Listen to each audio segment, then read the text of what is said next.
Hello, everybody. You be the EC people, certainly know me. I'm Bill McCutcheon, past principal of the Emeritus College, and I would like to welcome you to the Campus Vision 2050 implementation session. And I'll start off with a land acknowledgement that we are located on UBC's campuses. The campuses are located on the traditional ancestral unceded territory, the Musqueam, Squamish, Tsleil-Waututh, and the Syilx by Okanagan Nation and their peoples. UBC is a community of learners, and we have much to learn from the Indigenous stewards of these lands. Between 2022 and 23, college members met several times with the campus and community planning staff to provide feedback on the Campus Vision 2050 plan. We are meeting today to hear about the progress made on implementing the plan.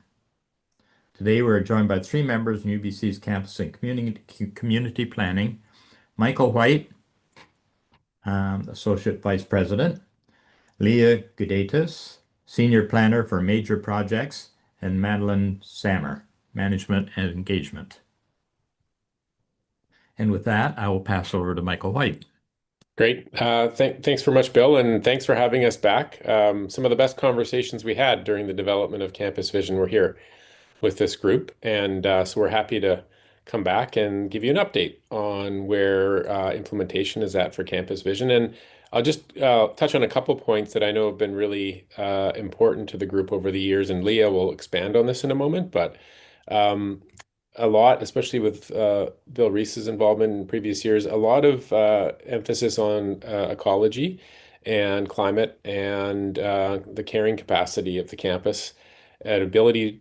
How do you balance the ability to grow and not just minimize impact, but actually be a net contributor is one theme that we came very clearly through. So we'll talk about how we're approaching these questions. And on the housing front, I think Penny and others were really clear-minded on how we use the land for housing. UBC uses land to provide housing, but it also uses it for revenue to support the academic mission.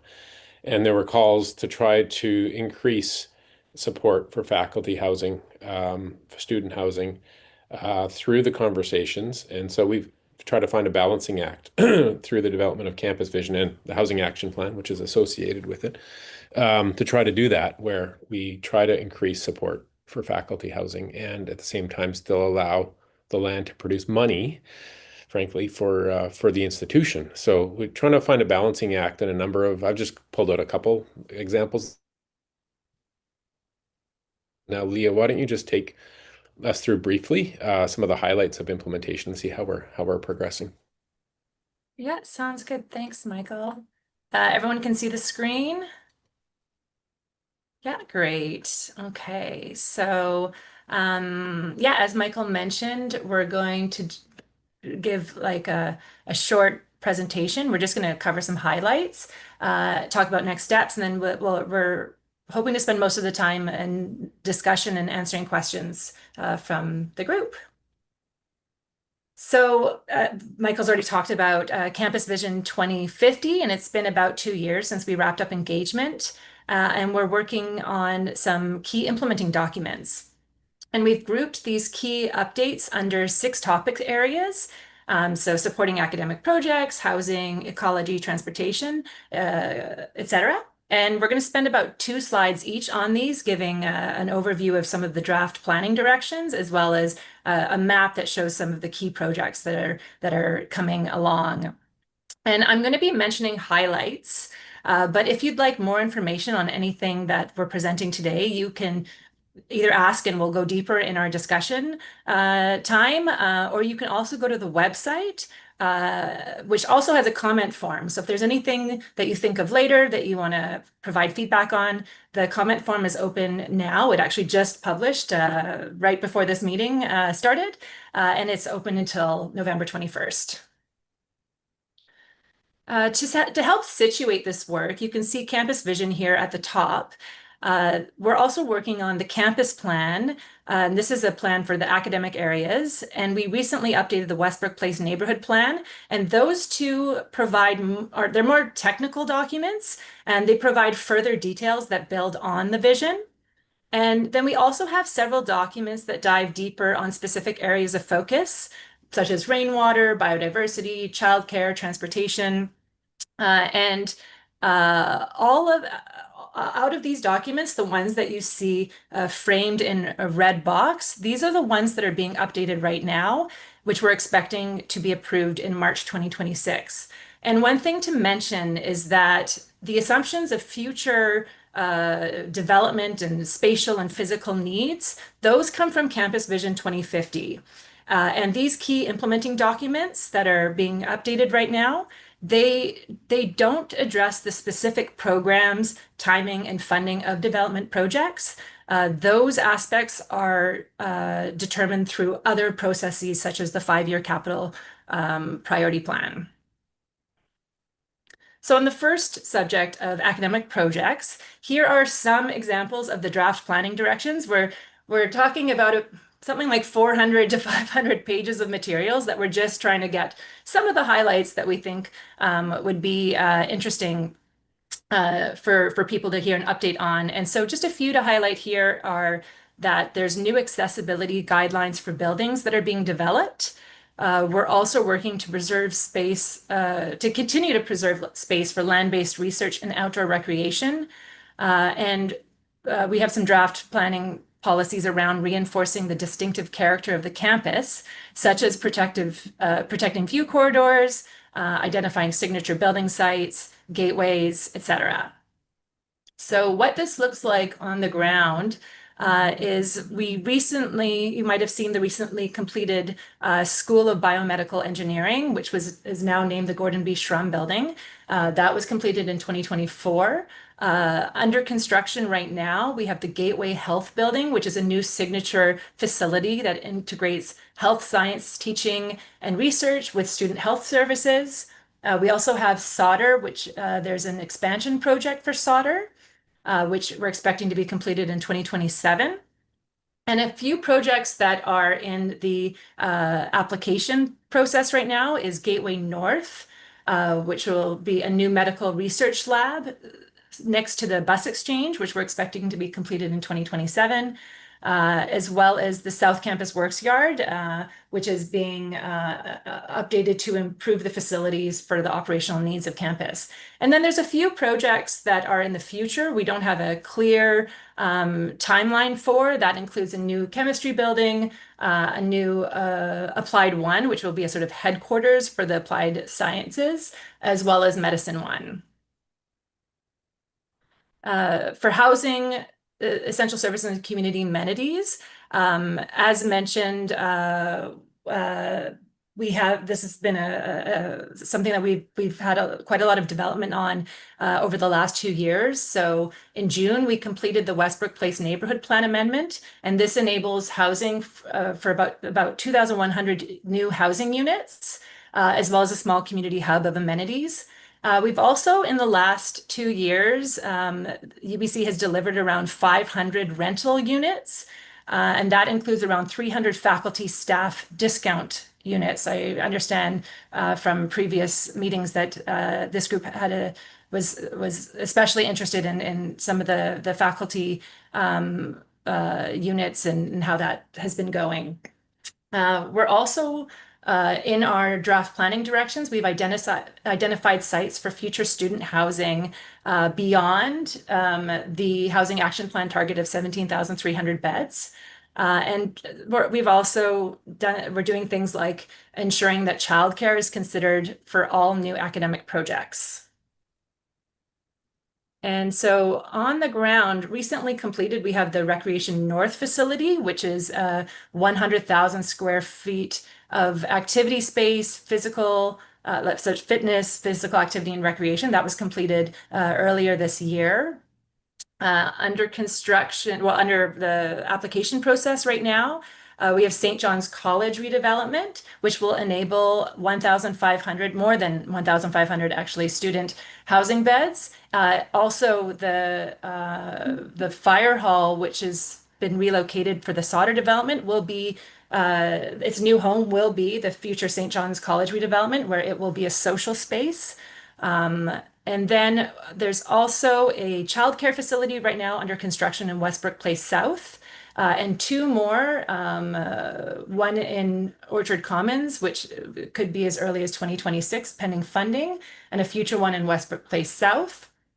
And we also have a future grocer at the Gateway North building. That's really exciting for a lot of students who right now have to go to Westbrook Place to get their groceries. We're expecting this one to be completed and delivered in around 2028, right by the bus exchange. And in the future, we're expecting a grocery store and local retail as part of Westbrook Place South, and the expansion of the public safety site, or the redevelopment of it, including fire, police, and ambulance facilities and new housing. For ecology and open space, there has been ongoing projects and public realm improvements, as well as draft plans and policies. So some of the draft plans and policies include protecting high-value ecological areas and restoring them over time, prioritizing drought-tolerant species that reflect the local climate, and updating tree replacement policies, as well as lighting guidelines for safety and comfort. Those are just some key highlights. Some of you might have seen the two meadows on campus. These are pilot projects which have involved students and researchers, and one is located at University Boulevard at Main Mall, and the other one is around the Reconciliation pole.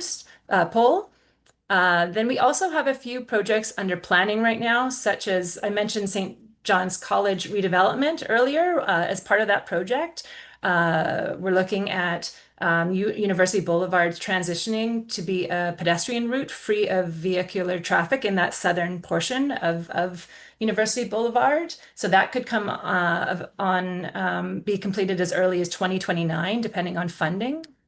And then we're also looking in the future at the revitalization of the Bosque, as well as a new ecological park as part of the Westbrook Place South development, and looking at revitalization of the Rose Garden and Kerner Plaza.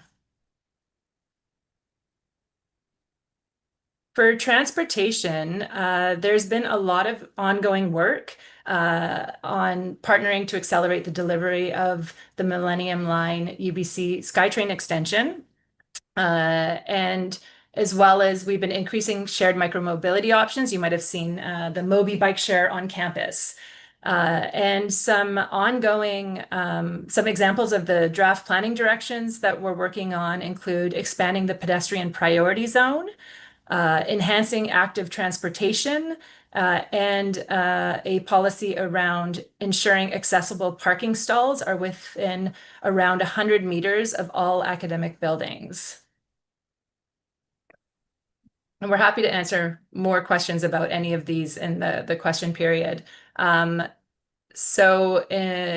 Some work that's in planning right now includes the Westbrook Mall Phase 4.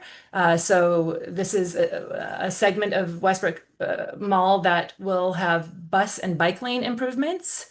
We're also looking at, as part of the St. John's College redevelopment, there'll be a new road that brings people much quicker from Southwest Marine Drive into the West Parkade, so much more direct connection there.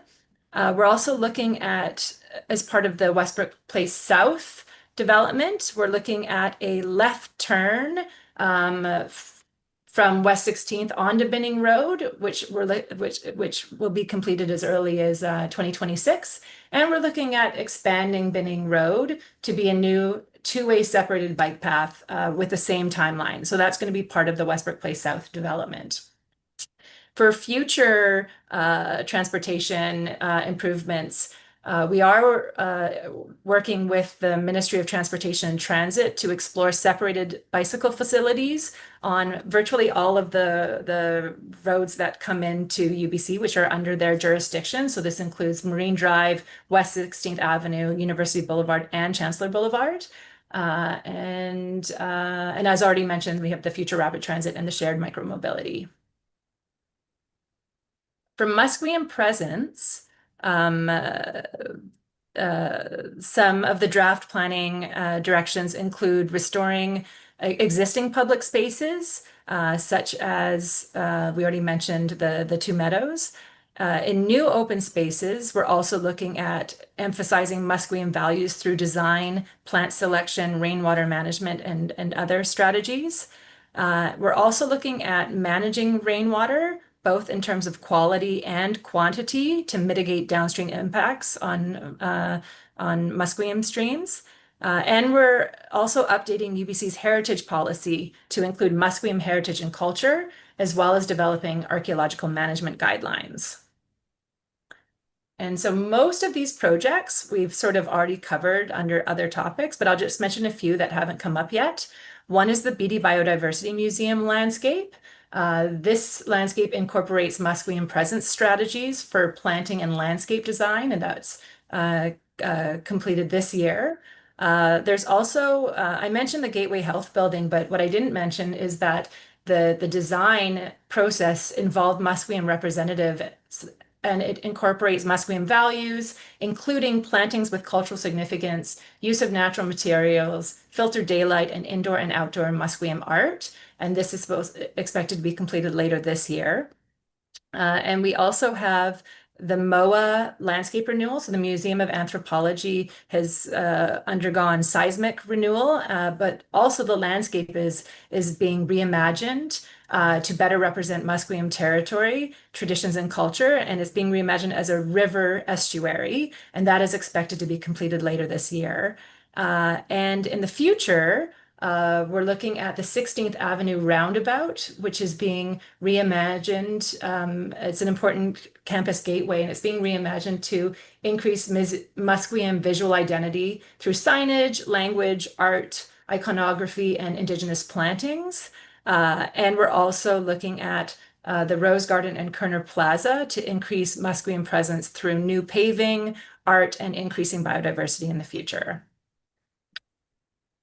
And the last topic area that for this presentation is climate action. As UBC continues to implement its climate action plan and the neighborhood climate action plan, we have also drafted some policy updates that further support climate action for UBC Vancouver buildings, landscapes, infrastructure, and communities. And these are with regards to rainwater management, also planning for wildfire risk reduction and response, shade connectivity, and more. And some of the projects to mention that haven't come up yet is Student Union Boulevard. We have the new landscape for this area. It incorporates green rainwater infrastructure and is expected to be completed later this year. There's also the Campus Energy Center. There's a planned expansion, and this is a critical step in achieving UBC's Climate Action Plan 2030 campus operational emissions targets. And one thing I mentioned the Westbrook Place South development, but it also incorporates fire breaks and a buffer next to Pacific Spirit Regional Park. And there's an existing rainwater detention pond, which is sort of buried in the back of behind some trees and a chain link fence. And as part of the Westbrook Place South neighborhood plan, we're looking at expanding this rainwater detention pond and also making a ecological as well as a community amenity of this facility. So those are just a few worth mentioning. As we said before, that the public engagement has just begun on this and will be running until November 21st. This is the link to the website. If you did want to get any more information about any of these projects, everything I just talked about and much more is on the website. Then over the next couple of months, we will be doing targeted engagement with a lot of the key users of these very technical documents and making refinements to the draft documents. And in March 2026, we're looking for review and approval of final documents.